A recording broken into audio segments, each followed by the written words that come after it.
Hello, everyone, and welcome to Better Informed Housing, the show where we get to discuss all things housing related. I'm Margot Rourke. I'm the host of the show, and today we have with us Zach Meyer, who comes from a very interesting background. He has been on both the plaintiff side of the foreclosure process as well as on the defense side. So brings with you today a lot of different perspectives on how all this can play out.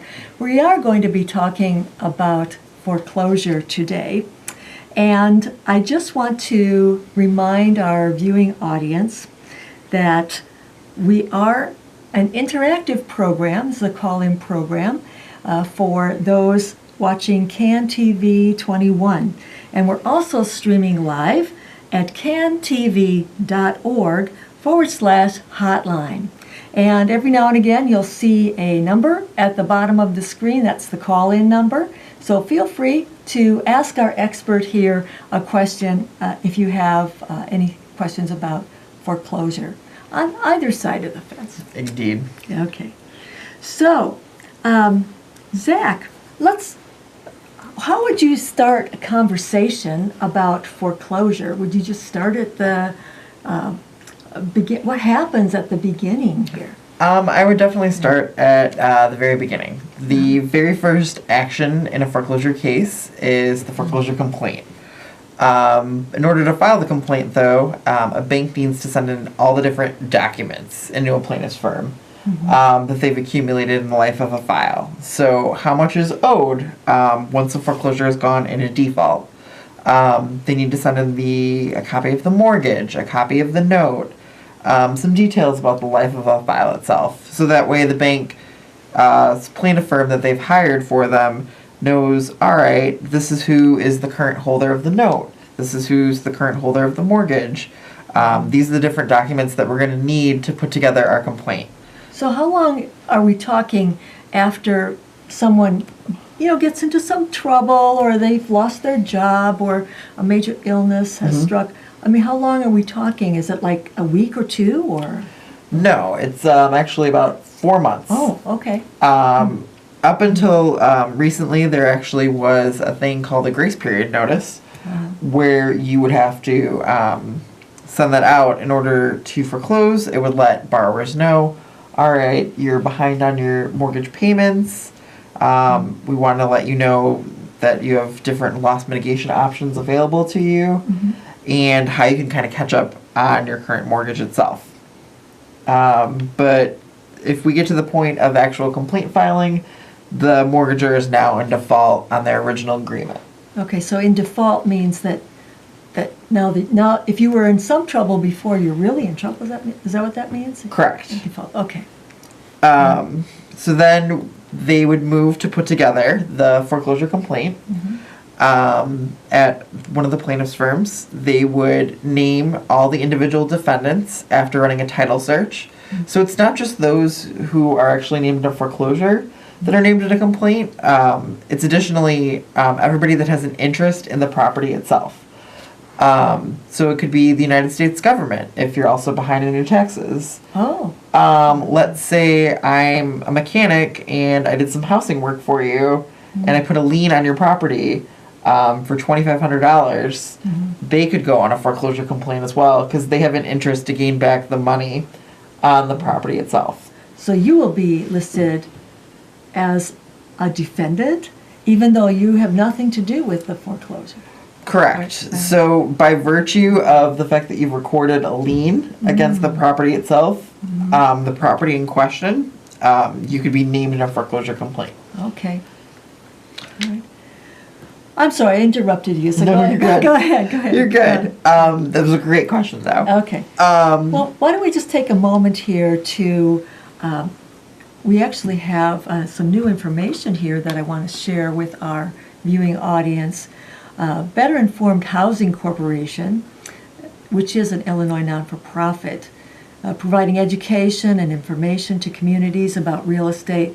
We have some new contact information, and we have a new website called betterinformed.org, and you can write to us at neighbors@betterinformed.org. Our phone number has also changed to 312-533-2688. So we welcome your questions in the email or even now during the show. So callers can call in at 312-738-1060 to ask Zach your questions about the foreclosure process. Indeed. Okay.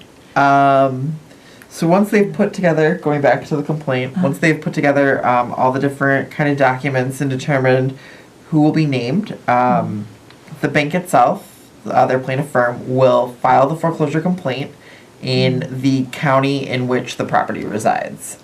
So they'll go up to the court itself, and with the exception of DuPage County, which requires e-filing for every single document, they'll go to the county courthouse itself, and they'll file the complaint, and they'll get a case number back. It'll read currently 16 CH, and then the number of foreclosures that have been filed in the county at that given point. Okay. What is the CH?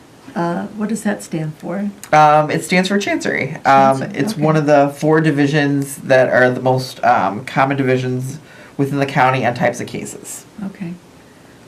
So you'll know it's about that and not something else, like a code violation? Correct. Okay. Correct. Okay. So we filed the complaint, kind of what comes next. So after you file a complaint, you're going to want to serve it upon everyone that's named in the complaint.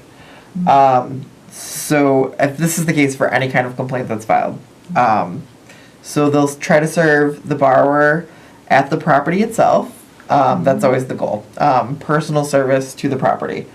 Because that way you know for a fact that if you're living at the property, you've received a copy of the complaint where you've been getting kind of all your mortgage-related documents to begin with. But on occasion, people move out. They don't live at the actual property address itself. Maybe you're a landlord.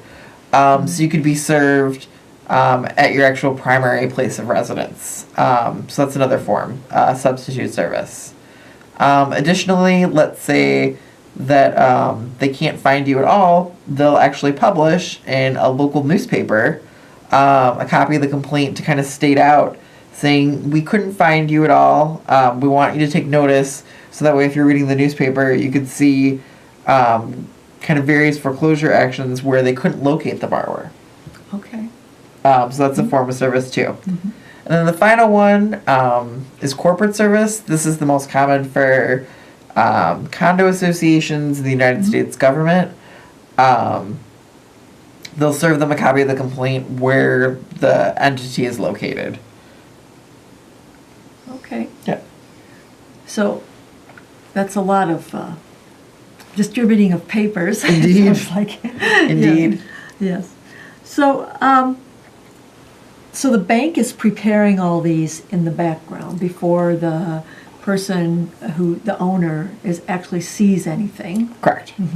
So they definitely, the firm that they hire and the bank itself, they're constantly preparing different documents. Okay. So that's why it takes 4 months to gather all this materials and. So yeah, when they're putting everything together, definitely in the life of a file, they want to make sure that the borrower really is in default before they file that complaint. Okay.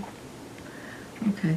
So what's the what is a I've heard of a consent judgment. Great. What is that? It's a judgment that definitely differs from a regular foreclosure judgment. In a consent judgment, you agree to give up the property. Oh, So you've decided, I know for a fact that I am in default in foreclosure. I'm not going to be able to pay for my mortgage itself anymore. So what I'm going to do is I'm going to consent to end kind of the judgment process right there. And that way you can avoid personal deficiency against you. Additionally, a lot of the times they'll offer you money in a consent judgment process for the keys to your house. So sometimes the mortgage foreclosure might have been going on for a little while in litigation. And what the bank sometimes will do, they'll work out between either the borrower or if they've hired a defense attorney themselves. they'll work out an agreement between the two, and the borrower will sign the agreement itself, and they'll return it to the plaintiff's firm, and then they'll schedule a judgment hearing. And this is a form of kind of like loss mitigation where the foreclosure will end right then and there. The property itself won't go to sale. The borrowers will agree to vacate the property itself. So there isn't any kind of eviction post-consent judgment. So the borrowers will agree to keep the property usually in broom-swept condition. That's the most common phrasing that most defense firms and plaintiffs firms put within their little stipulation agreements. The stipulation is kind of the title for the agreement itself. It states out, all right, these are the terms, if there's any money, when the borrowers will have to vacate the property, and any other things that are worked out in between the two. Once a consent judgment is entered, 30 days from that time after any certifications are received for water, they'll record the copy of the consent judgment itself, and it'll act as the deed of conveyance for the property. So it'll go straight to being a recorded deed. Okay. So when this is all happening on the plaintiff side. Correct. So on the defense side, actually, it's kind of like now it starts for the defense, right? Correct. Nothing really happens No. until a complaint is filed or Correct. some legal action is taking place. Okay. Correct. So that's when kind of the defense side can start to move in. They can move in when kind of the moment the complaint is filed, the defense firm can file an appearance in the case and choose to represent the borrower. Additionally, the borrower can always choose to represent themselves from the moment the complaint is filed. Usually you won't see it within the first few days that a complaint is filed because it takes a few days to get served a copy of the complaint itself. And sometimes the borrowers will take some time to have to read through all the different documents that they've been served. Because they've been served a copy of the complaint, they're going to want to consult with hopefully a lawyer or different nonprofit organizations such as the Better Informed Housing Corporation and other legal aid clinics. They're going to want to seek out advice, all right, because most borrowers have never been through a foreclosure process, or they might not have even heard of anything related to foreclosure. From the height of 2008, that's when kind of the general public kind of became more aware of foreclosure, but most people don't know kind of the ins and outs. Yeah, or that maybe that foreclosure defense is a thing. Exactly. Yeah. Exactly. Okay, I just want to remind our viewing audience once again that you're watching Better Informed Housing, and we have information here on how you can get a hold of us. We're not-for-profit organization providing education and information like this television program to communities about all things real estate. And you can find out more about us on our brand new website. Let's take a peek here at this website. And we will work with members in the community to make a difference. You see, when one person is in court for a housing matter, it's not just about that one family or that one owner. It's usually a symptom, isn't it? Correct. About what's happening in a neighborhood. And Better Informed Housing is really about neighborhoods and the folks that are in it. For example, we want to show here a classic situation where houses like this beautiful historical house have been boarded up and slated for demolition. Better Informed Housing has actually saved these historical houses, some of them, a few of them anyway, from demolition. And there are thousands of these all over the city. But we'll get back to that in a little while. So, I think that actually kind of brings up a good point, though. It's not just kind of the plaintiff and the defendant itself. It is definitely kind of the city. And that's kind of why the court has come to recognize that if a property itself is vacant, if you don't live in the house and the property itself is both vacant and abandoned, the foreclosure process itself is actually can be shortened if a plaintiff firm can prove it. From the 90 days after judgment's entered to only 30 days. So that way, different homes like this won't necessarily sit and can be bought and repurchased and can be saved. And maybe not slated for demolition, and they're not going to sit vacant and abandoned much longer by the owners themselves. Okay. So what can you tell us? Let's say that we have a house that's empty and abandoned because the owners have passed away. Okay. And there's no will, and so there's no knowledge of any heirs or Correct. family that's around or what the wishes of the deceased were. What happens in a case like that?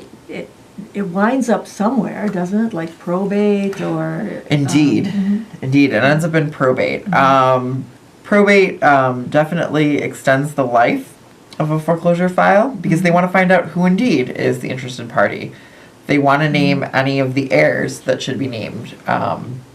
What typically will be done is the court itself now will appoint a special representative to the file itself.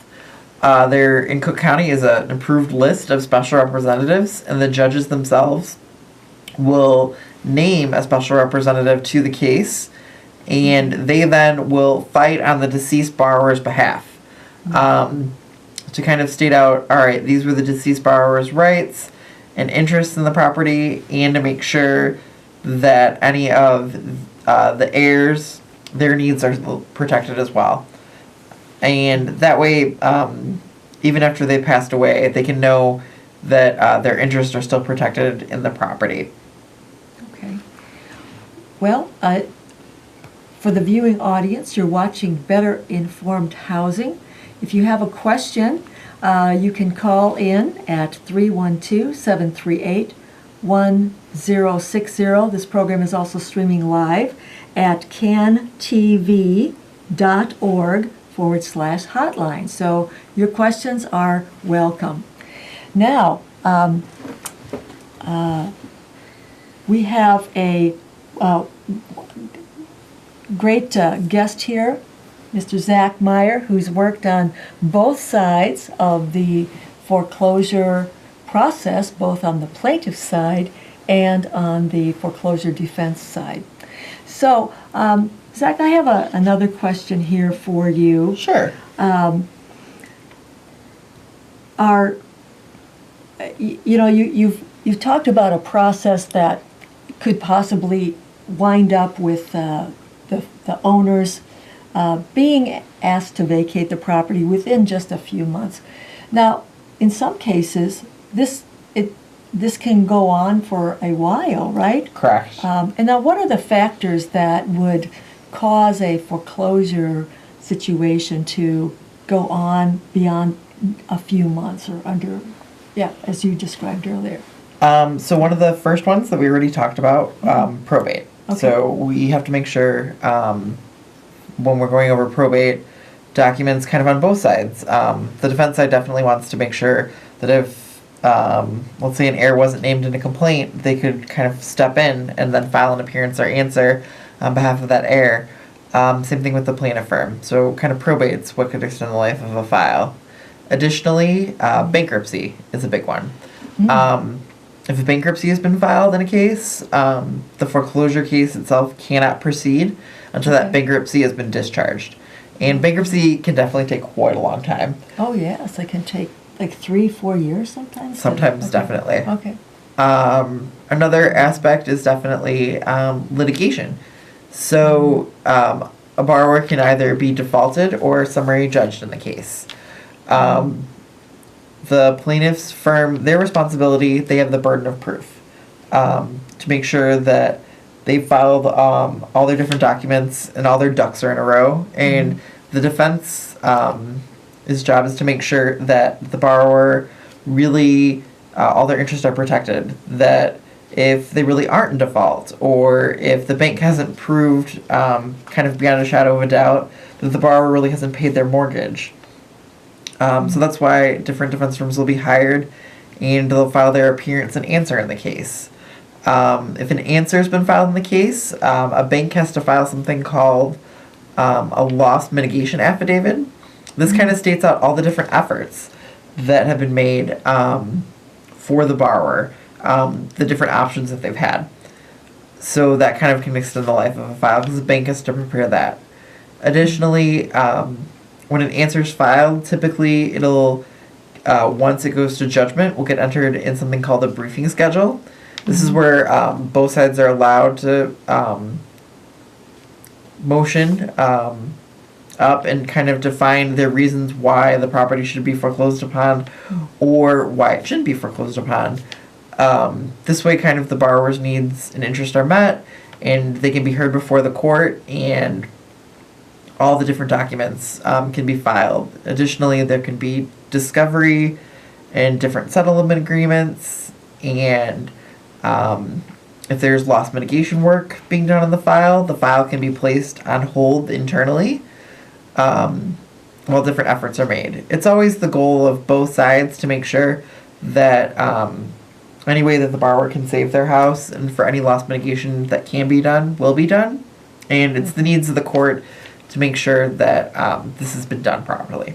Okay. Well, I'd like to just show our website here one more time to our viewers. It's called betterinformed.org.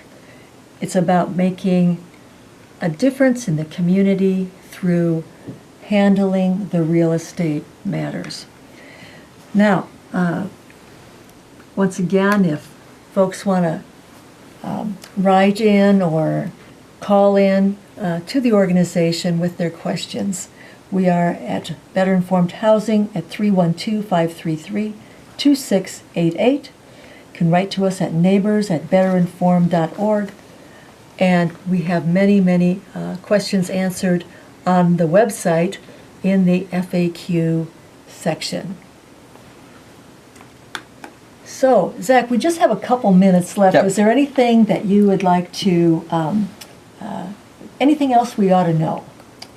Though I'm definitely not an attorney, what I've kind of learned in the past 5+ years of dealing with foreclosures is that if you are a borrower, just kind of know your rights.